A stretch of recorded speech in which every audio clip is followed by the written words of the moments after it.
pas. C'est pourquoi même à l'hôpital, on parle de massage cardiaque. Quand ça ne va pas, les docteurs le plus musclé viennent masser. Pourquoi ils s'intéressent au cœur? C'est pour choquer, pour que la vie revienne. Mais de façon naturelle, il y a des événements de la vie, si ça ne t'a pas choqué vraiment pour que tu deviennes riche, vraiment ton cœur est mort. Et donc, qu'est-ce qui vous a... Oui, allez-y, oui, donc c'est pourquoi quand tu finis même d'abord, et je profite de saluer un roi ici. Il est un grand roi de plusieurs villages. Il s'appelle Nava Sigri de Sapone, qui est un intellectuel et qu'on a confié vraiment la responsabilité coutumière. Et il m'a dit, ton livre m'a beaucoup aidé.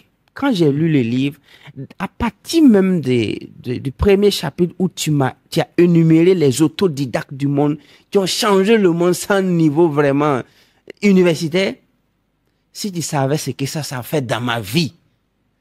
Bon, et il m'a donné beaucoup de cadeaux.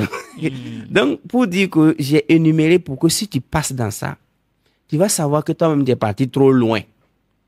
Et tu peux faire mieux. Si tu as master, il faut noter qu'il y a quelqu'un qui a niveau 6e, qui a révolutionné le monde.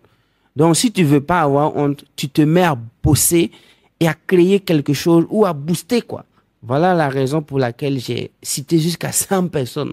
Pour que les gens sachent que longue étude ne veut pas dire créativité. Il faut toujours faire la différence entre ceux qui sont capables de méditer sur un problème social et de trouver la solution au problème social afin de permettre à la société de mieux vivre. Et c'est ça la beauté de l'affaire ici. Vous savez, aujourd'hui, on parle d'un livre qui a été écoulé à plusieurs milliers d'exemplaires en moins d'un an. Mais derrière ça, moi, je vois un parcours. Je ne sais pas quand je l'ai su.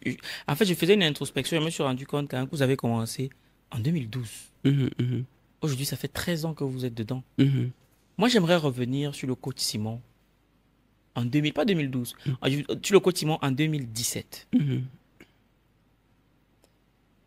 Quand vous vous lancez dans cette activité d'auto-éducation, entrepreneuriat, dev perso, est-ce que par moment vous avez été habité par le doute?